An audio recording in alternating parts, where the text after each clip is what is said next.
तो हमारी कहानी की शुरुआत होती है एक बैटलफील्ड से, जिसमें सोल्जर्स होते हैं। वो अटैक कर रहे होते हैं किसी पे और बोलते हैं उसे खत्म कर दो उस डीमन को। और तभी हमें सामने से एक पर्सन को दिखाते हैं जो कि भाग रहा होता है बहुत तेजी से उन्हीं सोल्जर्स के उल्टा, जिस तरफ ये सोल्जर्स भाग रहे थे। और लगता है यही वो डीमन है जिस पे लोग अटैक कर रहे हैं। तभी वो सारे के सारे सोल्जर्स उसे घेर लेते हैं और उस पर अटैक कर देते हैं, पर वो किसी से डरता नहीं है। वो सबको मक्खन की तरह काट रहा होता है। सोल्जर अटैक करो, लेकिन वो सोल्जर ही नहीं बचता है, एक ही स्लैश में वो खत्म। तभी दिखाते हैं कि वो स्वॉर्ड बहुत आराम से चला रहा है। सामने वाला पर्सन, वो डेविल, वो सबको बहुत आसानी से मार रहा है अपने स्वॉर्ड ऑरा और स्वॉर्ड डार्क मैजिक से। वो सभी को काटता जा रहा है, वो सबको काट रहा है बहुत आसानी से। देखते हैं कि तभी उस पर एक अटैक होता है जिसे वो डॉज नहीं कर पाता है और वो उसके आर पार पियर्स कर देता है। जिसके बाद तभी वो जहां से अटैक आया होता है वहां पर एक लड़की खड़ी होती है और वो बोलती है, क्यों, आखिर तुमने ऐसा डिसीजन क्यों लिया? तुमने उस डेविल के संग डील क्यों? तुमने हमें धोखा क्यों दिया? आखिर क्यों? ऐसा क्यों किया तुमने? तभी हमें वो पर्सन दिखाते हैं जो कि एक कूल सा पोज दे रहा होता है। कहता है, धोखा, हाँ सही कहा। तो वो तुम थे जिन्होंने मुझे धोखा दिया था, ना कि मैं जो कि तुम्हें धोखा दिया। तुम लोगों ने मुझे धोखा दिया। वो लड़की कहती है, आर्गिंग करना मुझसे बंद करो और मुझे बताओ तुम कब इतने टूट गए। तभी वो बोलता है, इस सब की शुरुआत होती है एक क्रैश लैंडिंग से। तभी एक जगह गेम की स्क्रीन बन के आती है और उस पे लिख के आता है, आपने 27 बार इनर लुनाटिक को क्लियर कर लिया है, तो ठीक है। तभी एक पर्सन को दिखाते हैं वो कि कह रहा होता है, ठीक है, ये इतना बुरा नहीं है, इस बार भी मुझे ढेर सारे आइटम्स मिले हैं। और दिखाते हैं कि वहां पे बंचेस ऑफ सिगरेट्स जले रखे होते हैं। कूड़े सी जगह में वो बैठ के गेम खेल रहा होता है और वो बोलता है, इस बार भी मैंने हिडन क्वेस्ट को कंप्लीट कर दिया है, ये काफी सेटिस्फाई करता है मुझे। पर एक चीज नहीं करती है, अगले महीने मैं मर जाऊंगा। और वो इतने कोल्डली कह रहा होता है। तभी वो कहानी फिर से बताई जाती है 2 साल पहले की, जहां पर एक जांच लगी होती है और वहां पर डॉक्टर कह रहा होता है एक पेशेंट से कि पेशेंट यू चान, आप पैनिक मत कीजिए और मेरी बात सुनिए आराम से, शांत होकर, आप 2 साल बाद मर जाएंगे। ये सुन के वो थोड़ा शॉक में हो जाता है। और तभी वो डॉक्टर फिर से बोलता है कि हमने आपकी तसल्ली के लिए यहाँ पर ही नहीं, कई दूसरे हॉस्पिटलों में भी ये जांच कराई, पर जो रिजल्ट था वो हर जगह सेम ही आया। हम इसके लिए कुछ कर तो नहीं सकते हैं कि इस लाइलाज बीमारी को ठीक तो नहीं कर पाएंगे, लेकिन ये लाइलाज बीमारी और कुछ नहीं दोस्तों, कैंसर है उसे लास्ट स्टेज का, जिसके लिए उसके पास ज्यादा समय नहीं बचा है। वो कहता है डॉक्टर कि मैं आपको दवाई लिख के देता हूँ, इससे आपको राहत मिलेगी पेन से। तभी दवाई की बोतल दिखाते हैं, उससे मेडिसिन गिर रही होती है और हमारा एमसी दवाई से भी हताश हो चुका है खा खा के। और वो बोलता है, 2 साल अब पूरे हो चुके हैं इन प्रेजेंट। तभी वहां पे उसके घर के अंदर पूरा कचरा जमा है कि वो काफी समय से घर से बाहर ही नहीं निकला। और तभी दिखाते हैं वो खांसता है और उसके मुंह से ब्लड निकल आता है। वो बोलता है, क्या मैं सच में मरने वाला हूँ? चाहे मैं कितना भी सोच लूं, जो एंड में रिजल्ट है वो नहीं बदल जाएगा मेरे इतना सोचने से। तभी उसके फोन की स्क्रीन पर एक मैसेज आता है कि आपकी अपॉइंटमेंट कंफर्म हो गई है हॉस्पिटल में डॉक्टर के साथ। तभी उसके प्रीवियस मैसेज को भी दिखाया जाता है, जो कि यही मैसेज उसे कई बार आया होता है। वो बोलता है, मेरे पास ऐसा कोई नहीं जो इसके लिए मेरे से बात करे या मुझे सहानुभूति भी दे। जब मैंने अपनी मेमोरी लॉस कर दी उसके बाद से मेरे पास कोई भी नहीं मिलने आया। ऐसा कोई भी नहीं था जो मुझे ढूंढता हुआ आया या मुझसे बात करी हो। और अब ऐसी मेरी सिचुएशन हो रखी है कि मैं बाहर चल के भी नहीं जा सकता हूँ ज्यादा। तभी टेबल पे रखे हुए पेपर्स को दिखाते हैं जिसमें डॉक्टर से अपॉइंटमेंट के लिए मीटिंग का होता है और एक चर्च का पैम्पलेट होता है जिसमें लिखा होता है कि आप अपना फेथ चेंज करा सकते हैं। कि अब एक बंदा अगर कोई खत्म हो रहा है तो वो कोशिश करेगा पहले तो डॉक्टर से ठीक हो जाए, नहीं होता है तो फिर दवा दुआ करता है। तो वही है हाल। पर हमारा एमसी अब इन सब चीजों से हार मान चुका था क्योंकि उसे पता है कि उसकी लाइफ खत्म होने वाली है, इसलिए वो इतना हताश है कि उसने वो सारे कागज उठा के फेंक दिए हैं। और वो फिर से अपनी कंप्यूटर की स्क्रीन को देखता है, वही गेम जो उसने भी खेला था, इनर लुनाटिक। तो वहां पर लिख के आता है कि आप एक नया गेम क्या शुरू करना चाहते हैं? तो वो बोलता है, मेरे पास कोई ऑप्शन ही नहीं है, मुझे यही करना होगा, अब मैं खेलते खेलते चाहे मर ही जाऊं, अब मेरे पास कुछ बचा ही क्या करने के लिए। वो तभी गेम को चालू कर देता है और वहां पे बोलते हैं कि आप करेक्टर को चुनिए। करेक्टर यानी कस्टमाइज कर सकते हैं ना उसमें। तो वो बोलता है इस बार मैं कैसा करेक्टर बनाऊं? तभी वो खुद के जैसा ही करेक्टर बनाता है। चलिए देखते हैं कैसे। वो पहले तो अपने करेक्टर के लिए माना sensitivity and swordsmanship and combat genius की ट्रेट लेता है।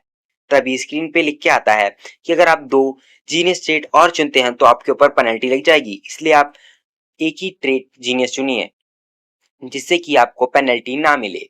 तभी उसके करेक्टर के बारे में लिख के आता है कि वो न्यूट्रल ट्रेट है, उसमें तो कुछ कोई दिक्कत नहीं है, पर नेगेटिव ट्रेट है उसके करेक्टर के अंदर कि उसे टर्मिनली इल है, यानी कि उसको भी एक लाइलाज बीमारी है उसके करेक्टर को गेम के अंदर। पता चलता है कि उसका करेक्टर भी रियल लाइफ की तरह ही गेम में है। वो गेम बोलती है कि क्या हम गेम स्टार्ट करें इस चूजन करेक्टर के साथ, तो एमसी बोलता है क्यों नहीं। वो जैसे ही गेम स्टार्ट करता है उसी के साथ कंप्यूटर की स्क्रीन पर बहुत तेजी से रोशनी चमकती है। इसके बाद हमारे एमसी को भी कुछ होने लगता है। वो बोलता है लगता है मेरी मौत आ चुकी है, मेरा समय अब पूरा हो गया है, क्या मैं अब मर ही जाऊंगा। और इसी साथ गेम की स्क्रीन पे लिख के आता है करेक्टर क्रिएशन सक्सेसफुल। मुझे लगता था कि डेथ कुछ ऐसा है जिसे मैं आराम से सोते सोते मेरे को मिलेगी, बट लगता है मैं ऐसे ही जाऊंगा यहाँ से। इसी के साथ वो वहां पर तो टपक जाता है, यानी हमारा यू चान नेम पर। अब दिखाते हैं कि गेम के अंदर जो करेक्टर का नेम था, यानी कि हमारे real life you Chan name का जो नेम है वो चेंज हो गया है गेम के करेक्टर से। तो चलिए यहाँ पे देखते हैं। तभी वो गेम बोलता है जो हमारे रियल लाइफ के यू चान नेम का गेम के संग सिंक्रोनाइजेशन हो रहा है 4%, 6%, 19% और 71% पे आके ये रुक जाता है सिंक्रोनाइजेशन। तभी स्क्रीन पे लिख के आता है कि कैरेक्टर सेटिंग्स कंप्लीट हो चुकी हैं। अभी एक पर्सन को दिखाते हैं जो कि हमें शुरुआत में देखा था इस कहानी की। वही पर्सन उठता है फिर से अपने बिस्तर से और बोलता है ये जगह, और जो हमें लगता है कि वही हमारा एमसी है, नॉक्स वॉन रहनाफर करके। इसके बारे में आगे पता चलेगा। तो अभी आगे लगता है ये जगह मैंने पहले भी देखी और ये फीलिंग जो आ रही है मुझे ये डेजावू की है। और डेजावू की फीलिंग अगर मैं बताऊं, डेजावू क्या कॉन्सेप्ट है कि अगर आप जैसे कोई ड्रीम देखते हैं और ड्रीम वाला जो जो भी चीज आप देख रहे हैं, जो भी चीज हो रही है वो रियल लाइफ में हो जाती है, तो उसे ही डेजावू कहते हैं। और तभी वो बोलता है हाँ ये हो भी सकता है कि ये डेजावू हो। और तभी उसे रियलाइज होता है कि वो उसी गेम का कैरेक्टर बन गया है जिसे उसने 27 बार क्लियर किया था, और वो भी एक सबसे कचड़ा कैरेक्टर नॉक्स बन चुका है जिसका पूरा नाम है नॉक्स वॉन रहनाफर। इस गेम में मैं कैसे आ गया और वो टेक्स्ट कैसे पॉप अप हो रहा है मेरे सामने, मुझे कुछ समझ नहीं आ रहा है। तभी नॉक्स वॉन रहनाफर के बारे में बताते हैं जो इनर लुनेटिक है, थर्ड डार्क फैमिली है इनर लुनेटिक की रहनाफर, जो कि डीपली रिलेटेड है इस वर्ल्ड के अंदर जितने भी क्रिमिनल ऑर्गेनाइजेशंस होते हैं लुनाटिक के अंदर, उससे रिलेट करती है। रहनाफर फैमिली में उसके घर में टोटल 5 भाई बहन है उसको मिला के, और उन सब में जो नॉक्स है वो सबसे छोटा है। रहनाफर फैमिली में जन्म लेने वाले जितने भी बच्चे हैं वो एक्सलेंटेड टैलेंटेड बच्चे होते हैं। वो मैजिक हो गया या स्वॉर्डमैनशिप हो गया, दोनों में आउट एजेस होते हैं, उनकी एज से ज्यादा ही तेज होते हैं। बट जो हमारा नॉक्स करेक्टर है वो इस फैमिली में नॉन टैलेंटेड चाइल्ड है, इसी वजह से इस पे कोई ध्यान नहीं देता है। इसी वजह से क्या करता है कि एंड में जाके डेविल से डील करके इस गेम का मेन विलन बन जाता है। और इस तरह इस गेम का सबसे बेकार करेक्टर एक विलन बन जाता है, और इस गेम की कहानी का अंत इस तरह होता है। और वो बोलता है मैं नॉक्स बन गया हूँ, शॉक होते हुए। क्या ये एक सपना है? भी नॉक्स के बारे में बेसिक इंफॉर्मेशन दी जाती होती है। बताया जाता है कि उसकी उम्र 14 है और उसके पास एलिमेंट की जो पावर है वो डार्कनेस है। उसके पॉजिटिव जितने भी ट्रेट्स हैं उसके अंदर शॉर्टमैनशिप, माना सेंसिटिविटी और स्टील मेंटेलिटी, और नेगेटिव ट्रेट है टर्मिनल इलनेस। उसकी वो बोलता है विंडो स्टैट भी दिख रही है, क्या बात है। पर जो अपने स्टैट्स भी देखता है वो शॉक हो जाता है और बोलता है ये मेरे स्टैट्स को क्या हो गया है, क्या गलत है इसके साथ, मेरा जो स्टैमिना है वो सिर्फ 2 है। वो तभी देखता है कि उसका जो नेगेटिव ट्रेट है उसके अंदर टर्मिनल इलनेस है, और इस करेक्टर को भी वही हो रखा है। वही देख के शॉक ही हो रहा होता है कि उसके रियल लाइफ की चीजें भी इस गेम में हो चुकी हैं। उसे पता नहीं था कि वो गेम का जो कैरेक्टर चुन रहा है और वो यहाँ पर ही आ जाएगा। पहले उसे 2 साल वहां पे हार मान के जिए थे, लेकिन इस बार इस जिंदगी में उसे बहुत कुछ पता है, तो इस बार वो हार नहीं मानेगा और इस बार वो अपनी जिंदगी को यूं खत्म नहीं होने देगा आसानी से। इस जिंदगी में भी इसके पास कोई नहीं जिस पे डिपेंडेंट हो सकता है। भी उसके पास फिर से विंडो आती है और वो उसमें लिखा आता है, आपके मेल बॉक्स में एक अनरीड मेल है। जैसे ही वो उसे ओपन करता है तो उसके अंदर लिखा आता है, हे यूचानिम। नहीं, मेरे ख्याल से मुझे तुम्हें नॉक्स कहना चाहिए अब। वो बोलता है, तुम्हें कैसे पता मेरा रियल नेम? यूचान के बारे में बताते हैं। यूचान, ये जो नेम है मेरे पेरेंट्स के द्वारा दिया गया, जिसके बारे में मुझे खुद ही नहीं पता कि वो कौन थे, क्योंकि उसकी मेमोरी लॉस हो गई थी। वो बंदा जिसने मुझे यहाँ पर भेज दिया है इस गेम के अंदर, उसे मेरे बारे में पता होगा और मेरे पास्ट के बारे में जिसके बारे में मुझे याद नहीं है। तभी वो मेल बोलता है, तुमने अपने 2 साल पिछली जिंदगी में अच्छा किया, इसलिए एक रिवॉर्ड डिजर्व करते हो, इसलिए तुम यहाँ पर रहना डिजर्व करते हो, इसलिए तुम्हें 1 साल की जिंदगी और दी गई है यहाँ पर। वो बोलता है, वेलकम बैक। Welcome back? और मैं, सो तुम कह रहे हो कि मैं अब उस दुनिया में नहीं रहता हूँ, यानी कि एग्जिस्ट ही नहीं करता हूँ और इस वर्ल्ड में आ गया हूँ, यानी कि ये जो जिंदगी है, ये जगह है मेरी, अब यही रियलिटी बन चुकी है। ये नहीं हो सकता है।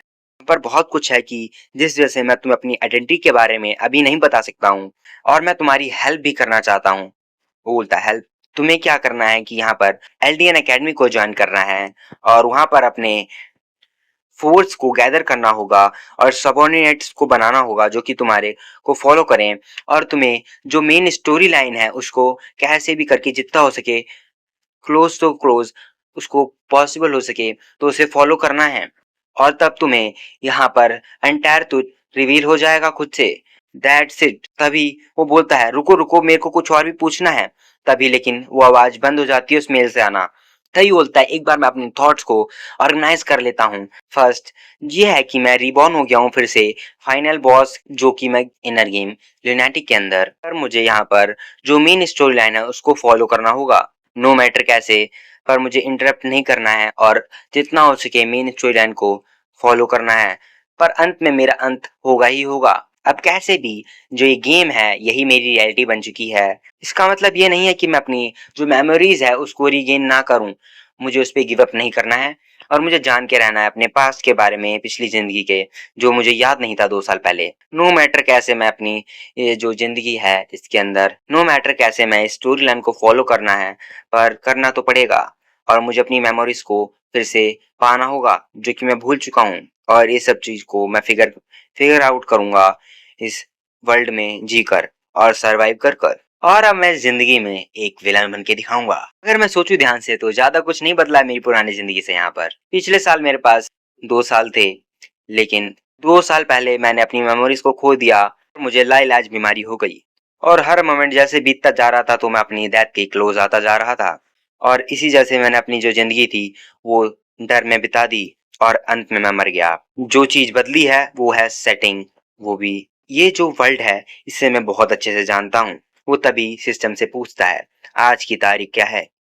वो बताता है, फरवरी 4, 1812। इसका मतलब है कि मेरे पास ज्यादा समय नहीं बचा है। तो क्यों ना इस गेम का मैं 28 बार अटेम्प्ट करके इसे क्लियर करूं। और वो जैसे ही दरवाजे को खोलता है अपने हाथ से, रिस्ट के एंकल में दर्द हो जाता है और उसे बोलता है, क्या? और तभी तभी सिस्टम विंडो फिर से पॉपअप होती है और उसमें लिख के आता है, नेगेटिव ट्रेट एक्टिवेटेड। इसका इफेक्ट जो है कि वो कांस्टेंट सिकनेस होती रहेगी, जिसकी वजह से तुम्हें रिस्ट में अभी इन्फ्लेमेशन हो रही है, लेवल 1 पर है, और इसको ठीक करने के लिए तुम्हें इनफ रेस्ट और रेस्ट करना होगा जिससे कि ये हील हो जाए। वो कहता है, क्या बकवास है मेरी बॉडी के साथ कि इतना ज्यादा मुझे फ्रेगाइल हूँ कि मैं थोड़े थोड़े काम में ही दर्द हो रहा है। तभी वो एक मेड से टकराता है और उस मेड के हाथों से प्लेट गिर के टूट जाती है। वो बोलती है, कौन? और जैसे ही सामने देखती है तभी वहां पर बाकी के मेड आ जाते हैं और तभी वो चिल्लाते हैं सब, यंग मास्टर नॉक्स। और तभी जो नॉक्स होता है वो बोलता है, अरे यार दर्द हुआ, हाथ में वैसे ही दर्द हो रहा था और टकरा गई। तभी वो फेस को देखता है और बोलता है, brown hair, light orange peoples, क्या ये रोना है? तभी वो मेड बोलती है, आई एम सॉरी, मुझे माफ कर दीजिए इतनी बड़ी क्राइम करने के लिए और आपको हार्म करने के लिए। ये एक्स्ट्रा करेक्टर था, इसके बाद भी मुझे इसके बारे में ये याद है कि ये मेरे पीठ पीछे मेरे बारे में बातें करती रहती थी, यानी कि बोले तो कानाफूसी किसी के बारे में करती है उसके पीठ के पीछे। ये एक चीज इसके बारे में मुझे याद है, तो यही मुझे याद आ रहा है कि ये इनोसेंट लुकिंग फेस जो गर्ल है वो मेरे पीठ पीछे मेरे बारे में बातें करती थी, इसके बावजूद कि ये एक विलन है। तभी वो एक स्माइल के साथ वो बोलता है कि मैं तुम्हें इस बार के लिए माफ कर देता हूँ, पर अगली बार तुमने कोई ऐसी गलती करी तो तुम सोच लो। वो बोलती है बिल्कुल, हाँ बिल्कुल, अगली बार ऐसा कुछ नहीं होगा। तो ये बोलता है ये प्रिटी कितनी है, प्रिटी शांत, ये कितनी प्रिटी लग रही है। ओ मैं भूल गया, मुझे तो पागल हो जाना चाहिए था इस गलती पर। तभी वो वहां पर सारी की सारी मेड को देखता है और बोलता है मैं भूल गया मेरे करेक्टर के बारे में। ये थोड़ी सी गलती पर ही पागल हो जाता है।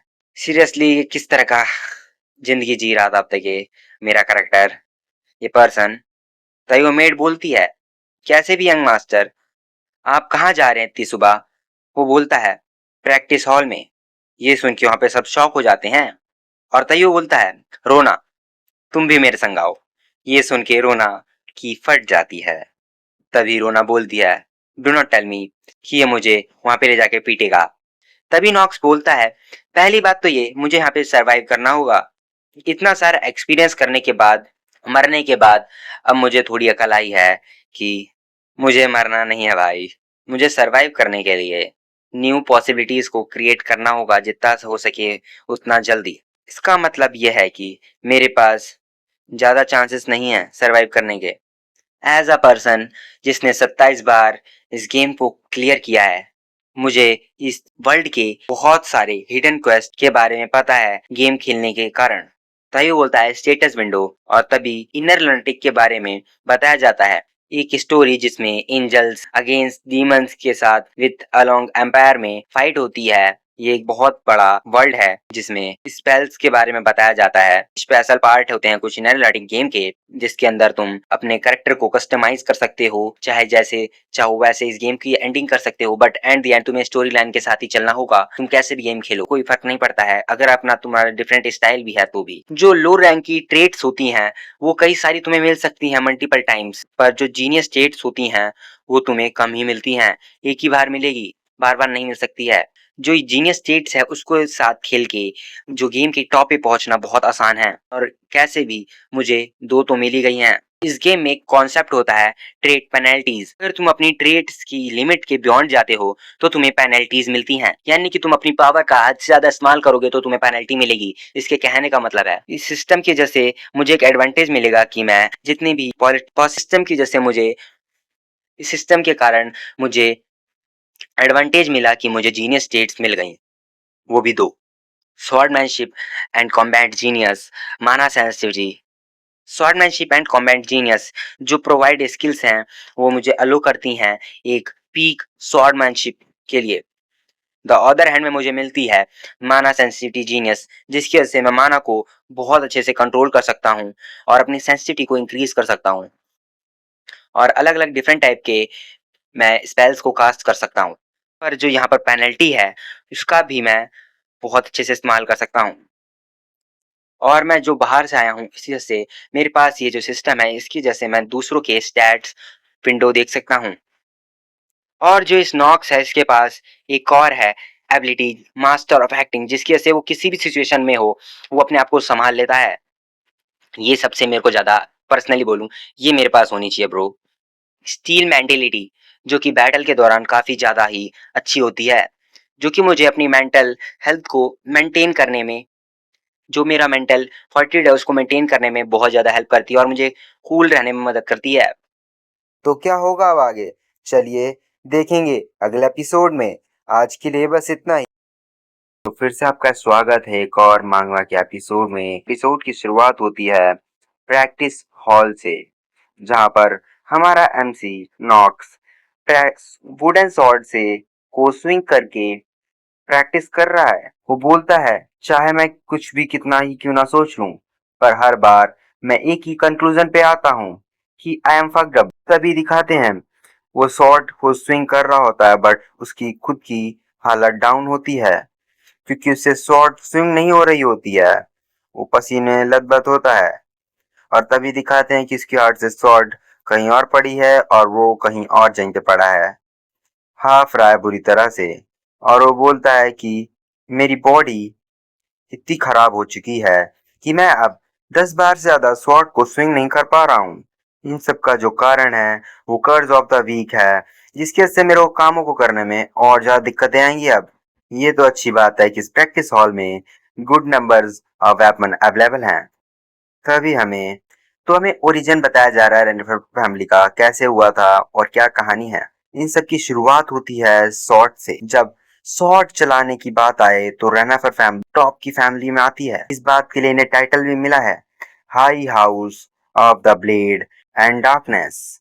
और ये कारण है कि उन्हें टाइटल मिला है, ये उनकी सॉर्ट की स्किल्स है जो कि रिवॉल्व करती है डार्क एट्रीब्यूट ऑफ मैजिक के, जो कि वो अपने ब्लेड्स के अंदर इंजेक्ट करते हैं और स्लैश छोड़ते हैं अपने एनिमीज के ऊपर। तभी हमें एक पर्सन को दिखाते हैं जो काफी कूल तरीके से वॉक कर रहा होता है। इसके बारे में बताया जाता है फर्स्ट रैना पर हैं, यानी कि जिन्होंने रेनाफर फैमिली की नींव रखी थी। इन्हें कमांडर ऑफ ब्लेड कहा जाता है और इन्हें टेक्निकल ब्लेड ऑफ डार्कनेस के नाम से भी जाना जाता है। और ये जो टाइटल है और ये फर्स्ट पैच याद की सॉर्ड है, वो फैमिली हेड्स को पास डाउन होती हुई जा रही है जनरेशन टू जनरेशन, और ये कंटिन्यू है। पर इन सब का मुझसे क्या काम। अगर मैं स्वॉर्डमैनशिप को हटा दूं तो इस नॉबल फैमिली के होने से काफी ज्यादा नॉबल फैमिली का पार्ट होने से काफी ज्यादा बेनिफिट्स हैं। मोस्ट कॉमनली पैसा। अगर पैसा कहें तो पैसा है सबसे सही रहेगा। हाँ, रेनाफर फैमिली नोबल ग्रेटेस्ट फैमिली में से एक है स्टोरी लाइन के अंदर। और हाँ, इसका मतलब यह है कि वो इंसेनली रिच भी हैं।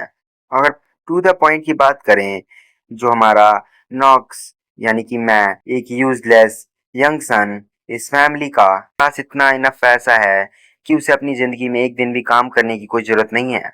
और इन सब का जो श्रेय मेरे पिता नॉक फादर थियो वॉन रेनाफर को जाता है। वो इतने केयरलेस हैं कि उनके बेटे कहाँ पर उनका पैसा इस्तेमाल कर रहा है उन्हें इससे कोई परवाह नहीं है, चाहे वो सही तरह से इस्तेमाल करता है या गलत तरीके से। पहली बात तो ये कि नॉक इस तरह का करेक्टर ही नहीं है कि वो पैसे को गलत तरीके से इस्तेमाल करे।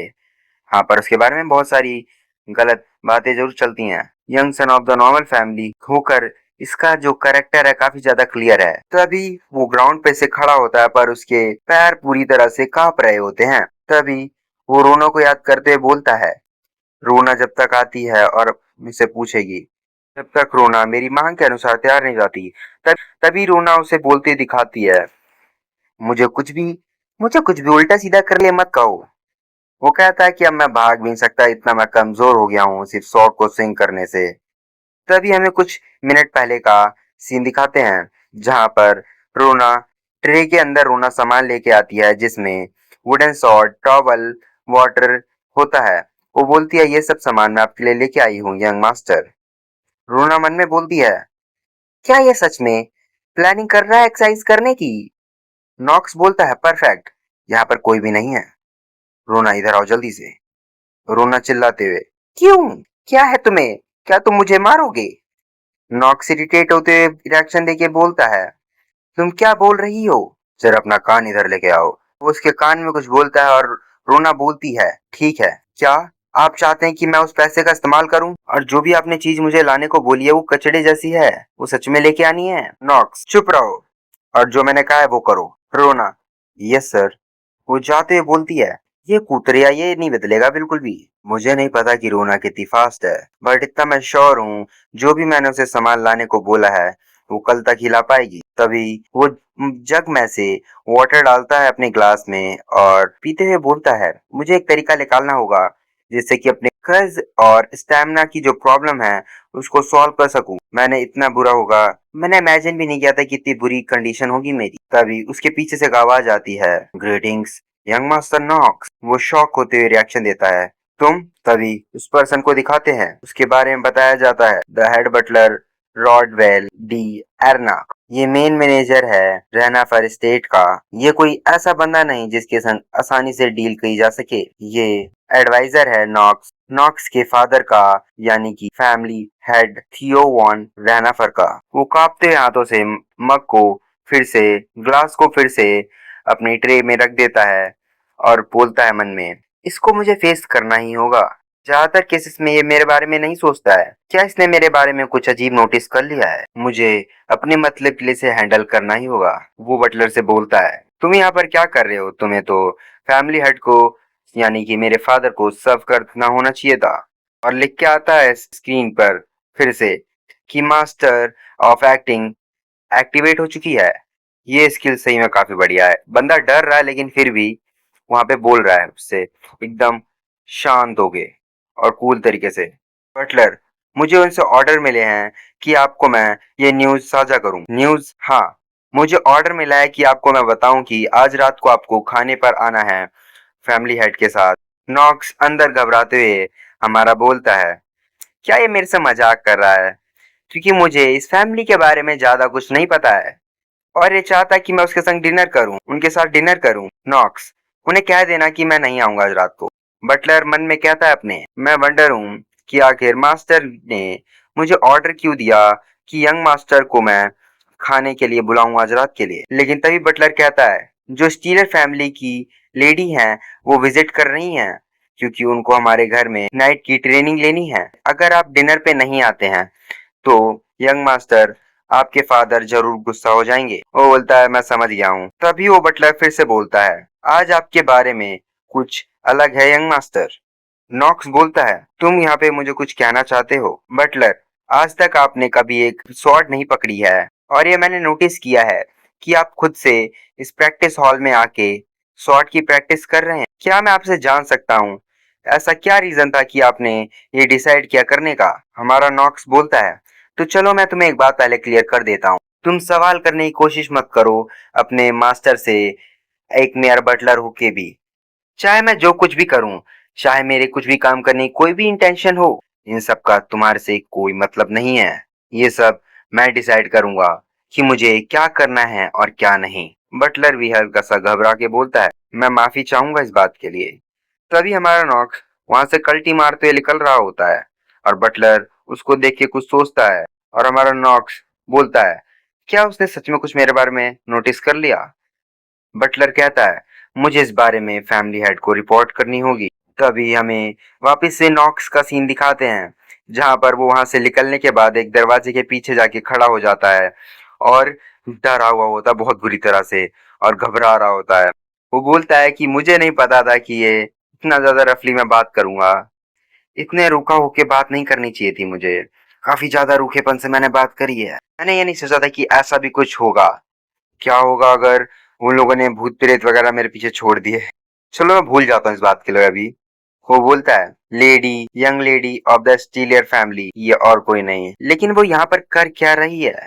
तभी हमें नाइट का सीन दिखाते हैं और डाइनिंग टेबल का जहाँ पर एक पर्सन बोल रहा होता है, क्या वो इडियट सही में यहाँ पर आया है? लगता है लगता है आज मैं कुछ एंजॉय नहीं कर पाऊंगा अपने मील को। तुम मुझे मत कहना कि मुझे रिग्रेट होगा इस फैमिली में। हाँ सही, यहाँ पर आने का रिग्रेट तो है। तभी उन दो पर्सन के बारे में बताया जाता है, twin brothers, Hertz and Allen. इसमें से हर्ट्ज कौन है और एलन कौन सा है मुझे नहीं पता है, देखो भाई। तभी उनमें से एक बोलता है, सेकंड वाला बोलता है, मैंने ये कभी नहीं सोचा था। यहाँ पर आकर अपना चेहरा दिखाओगे? मैं इस बात पर बिलीव नहीं कर पा रहा हूँ। तुमने सुना कि कैसे उसने अपना आई कांटेक्ट किया था मेड के साथ? ये बात और कोई नहीं, हमारी रोना और नॉक्स की हो रही है। जब वो टकरा गई थी और उसके हाथ से प्लेट गिर गई थी तो हमारे नॉक्स ने उसको थोड़ा देखा था डराने के लिए, क्रीपी सी स्माइल देके जब उसे बोला था, तो उसी के बारे में लोग बात कर रहे हैं। तभी उनमें से फिर से एक बोलता है, ये सही में एक खोई हुई दिक्कत है। पर तभी हमारा नॉक्स बोलता है, पर मैंने तो कुछ किया ही नहीं। तभी दरवाजा खुलता है और वहां से मेड ग्रीटिंग दे रही होती हैं। वहां से एक पर्सन आता है और बोलता है, लगता है यहाँ पर सब लोग आ चुके हैं। तब इस पर्सन को दिखाते हैं, वो और कोई नहीं, टीओ वॉन रेनाफर, नॉक्स के फादर हैं, family head of the Renafer family. वहां पर एक लड़की की आवाज आती है और वो बोलती है, ग्रीटिंग्स, मैं टालिया वॉन स्टीलर, मुझे आप सबसे मिलकर काफी खुशी हुई। तभी नॉक्स के फादर बोलते हैं, यंग लेडी स्टीलर ने रिक्वेस्ट करी है नाइट की प्रैक्टिस की और इसी की वजह से वो यहाँ पर हमारे स्टेट में थोड़े दिन रुकेंगी। वो बोलता है, इनको ग्रीट करो, वार्म वेलकम करो लेडी स्टीनर का। तभी हमें बताया जाता है टालिया के बारे में। ये हीरो है इनर रोमांटिक गेम। ये वही है जो कि हमारे इस विलेन नॉक्स की कहानी खत्म करेगी। ये वही है जो कि मेरी छाती में तलवार घोपेगी आगे फ्यूचर में। नॉक्स के फादर बोलते हैं थियो, लगता है आज नॉक्स ने डिसाइड कर लिया कि वो भी अपनी अपीयरेंस दिखाएगा। इस बात को सुन के टालिया थोड़ी कंफ्यूज हो जाती है। थियो वॉन रहना फिर कहते हैं हम सब यहाँ आ चुके हैं तो खाना खाते हैं। धन्यवाद। अगर आपको कंटेंट पसंद आया तो सब्सक्राइब करें। तो क्या होगा अब आगे, चलिए देखेंगे अगले एपिसोड में। आज के लिए बस इतना ही, मिलते हैं अगले एपिसोड के अंदर। इस एपिसोड की शुरुआत डाइनिंग टेबल से होती है जहाँ पर सब लोग खाना खा रहे हैं। वहीं पे उसके जुड़वा भाई अपने भाई को स्मग करते हैं और अपने फादर को तरफ मुड़ के बोलते हैं, फादर हमें लगता है कि अब आपको डिसीजन ले लेना चाहिए कि कौन वो पर्सन होगा जिसे एल्जियन एकेडमी की एंट्रेंस टिकट मिलेगी। थियो बोलता है, हाँ मुझे भी लगता है अब समय आ गया है कि इस बात का मैं डिसीजन ले लूं।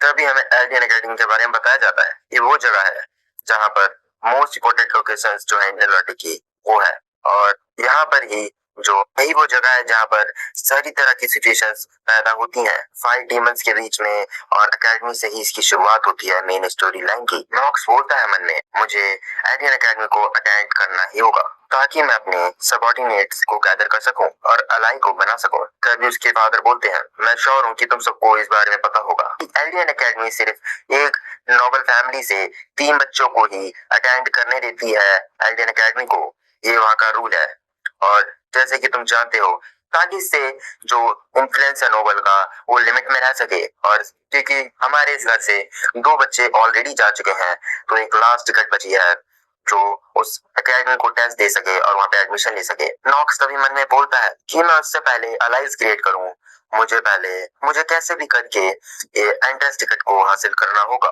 थियो बोलता है, इसलिए मैं अपने फैमिली के ट्रेडिशन को हम फॉलो करेंगे। नॉक्स बोलता है, इसका मतलब तो यही है कि आप सजेस्ट कर रहे हो हम ब्रदर्स के बीच में एक ड्यूल को। नॉक्स के फादर शॉक होते हुए बिना एक्सप्रेशन के बोलते हैं, मुझे नहीं लगा था कि नॉक्स इतनी जल्दी सबसे पहले रिएक्ट करेगा। अपने मन में बोलते हैं, ये जो डेट होगी इस ड्यूल की ये आज से 1 महीने बाद की है।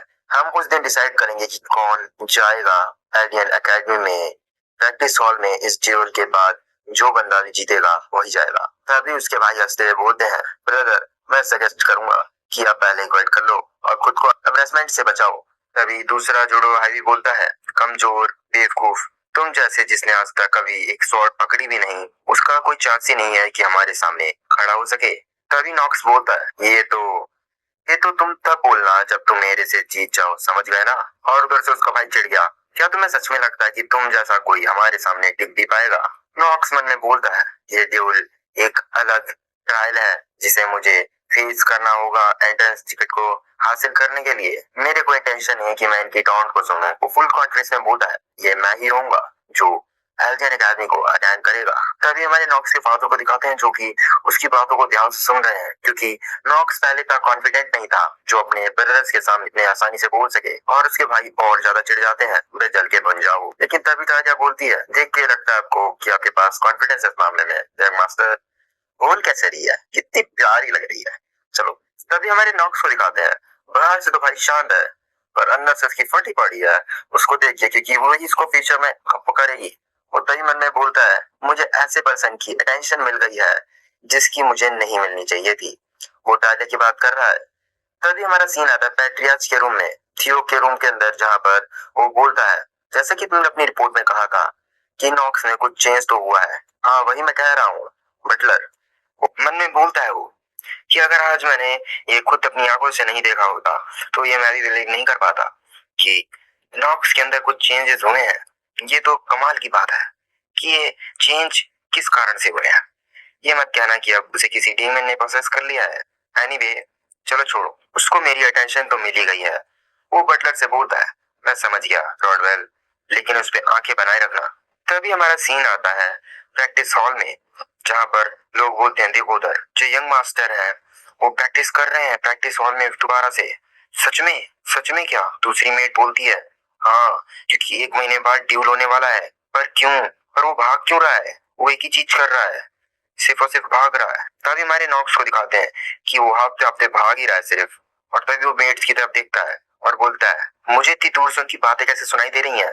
मैं अगर सोचूं तो मेरे पास ऐसी कोई ट्रेड नहीं है। चलो छोड़ो, फिर से भागता रहता हूँ। और तभी उसके सिस्टम स्क्रीन पे लिख के आता है कि आपका स्टैमिना 0.1 इंक्रीज हो गया है। मन में उसके दिखाते हैं, वो बोलता है, मैं भाग क्यों रहा हूँ? इसका कारण एक ही है कि मेरा बिगेस्ट प्रॉब्लम है मेरा स्टैमिना। और जो कंडीशन है स्वॉर्डमैनशिप एंड कॉम्बैट जीनियस को यूज करने के लिए, वो ये है कि मेरा स्टैमिना जो है वो कम से कम स्टैट 4 होना चाहिए। हाँ बिल्कुल, अगर मेरे पास ये स्टैमिना का स्टैट नहीं हुआ तो मैं पुराने नॉक्स की तरह वीक रहूंगा और वहां पे मेरा कोई चांस नहीं है कि वहां पे सरवाइव कर पाऊं उस ड्यूल में। पर अभी इस कर्ज के संग मैं बहुत ज्यादा वीक हूँ। मैं अगर पूरा महीना खर्च भी कर दूं तो भी मेरा स्टैमिना मुश्किल से 1.9 ही बढ़ पाएगा। कर्ज ऑफ द वीक की वजह से मेरा जो ग्रोथ रेट है वो काफी ज्यादा गिर रखा है। इतना ज्यादा भागने के बाद जो मेरा स्टैमिना है वो 0.1 से ही इंक्रीज हुआ है। और जो टर्मिनल नेगेटिव रेट है ये भी मेरी ग्रोथ रेट को डाउन कर देती है। मुझे चार गुना ज्यादा एफर्ट लगाने होंगे किसी एक आम इंसान से अपने स्टैमिना को इंक्रीज करने के लिए। ये तो हार्ड क्यों है? इतने ज्यादा एफर्ट के बाद भी चाहे मैं कितने भी एफर्ट लगा दूं, पर जो मेरा स्टैमिना होगा वो 15 ही बढ़ेगा। एक थैंक्स करता हूँ मैं अपनी टर्मिनल इलरेट को, जिसकी वजह से जो मेरा स्टैमिना होगा वो सिर्फ और सिर्फ रीच कर पाएगा 15 को मैक्स से मैक्स। नॉर्मल लोग का स्टैमिना होता है वो 15 से आगे चला जाता है।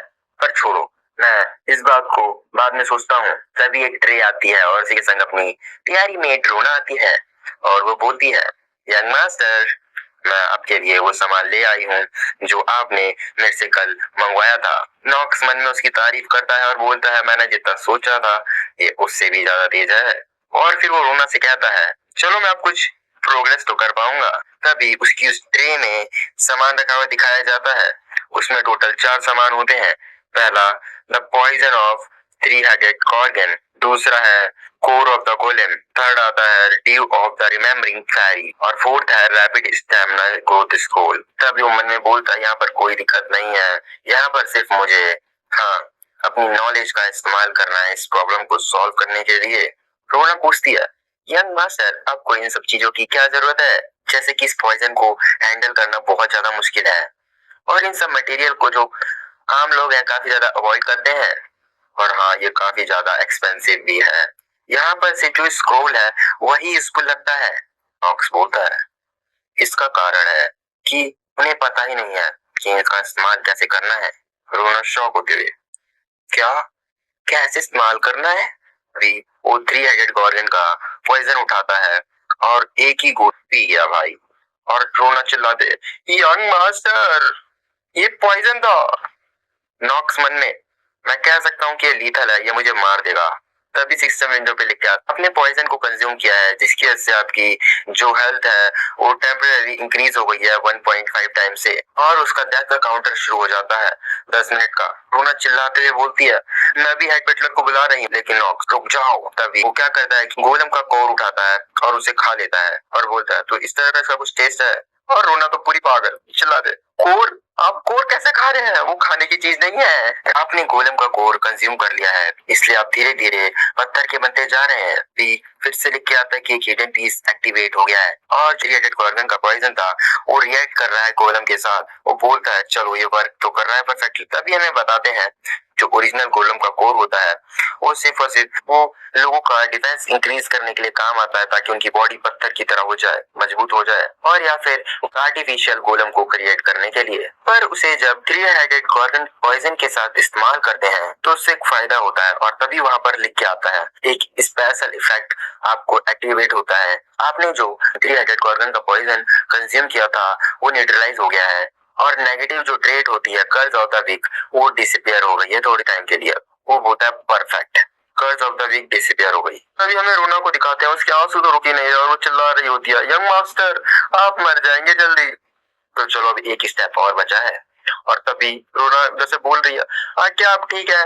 तभी दिखाते हैं रोना अपनी आंखों पे हाथ रख रही है और शौक होते देख रही है कि जो नॉक से अपनी शर्ट के बटन खोल रहा है ऊपर के चेस्ट के। और तभी चिल्लाती है, यंग मास्टर, यंग मास्टर। तभी दिखाते हैं कि वो due of the remembering ferry का इस्तेमाल करता है और अपने सर पे डालता है और जो उसके पत्थर बनने वाला इफेक्ट होता है वो डिसअपियर हो जाता है गोलम का। और जो कोर होता है गोलम का उसके संग रिएक्ट कर देती है। वो बोलता है, ये थोड़ा अजीब फीलिंग आ रही है, लेकिन फिर से हिडन पीस एक्टिवेट होता है और तभी उसे टेम्पररी ब्लेसिंग मिलती है ग्रोथ की। बोलता है जैसा कि मैंने प्लान किया था। तभी वहाँ पे एक ट्रेट लिख के आता है पॉजिटिव ब्लेसिंग ऑफ ग्रोथ। जब तक जो स्टैमिना है जो यूजर का वो 5 नहीं हो जाता है तब तक ग्रोथ रेट डबल हो जाएगा। अब यहाँ पर बस एक चीज बची है और तभी वो ग्रोथ रेट वाला स्क्रोल उठाता है, उसे फाड़ के यूज करता है और उधर लिख के आता है कि रैपिड स्टैमिना ग्रोथ स्क्रोल आपने यूज करा है, जिसकी वजह से जो आपका स्टैमिना ग्रोथ रेट है वो डबल हो गया है। और वो बोलता है कि मैंने जितने भी कर्ज था उसको एलिमिनेट कर दिया है और मुझे ब्लेसिंग ऑफ ग्रोथ भी मिली है, जिससे कि जो मेरे डीप बफ हैं वो थोड़ी देर के लिए रुक गए हैं। और टर्मिनल ट्रेड के लिए उसने वो ग्रोथ रेट वाला स्क्रोल यूज किया है और जो मेरा ग्रोथ रेट है वो मोस्ट ऑफ। धन्यवाद। अगर आपको कंटेंट पसंद आया तो सब्सक्राइब करें।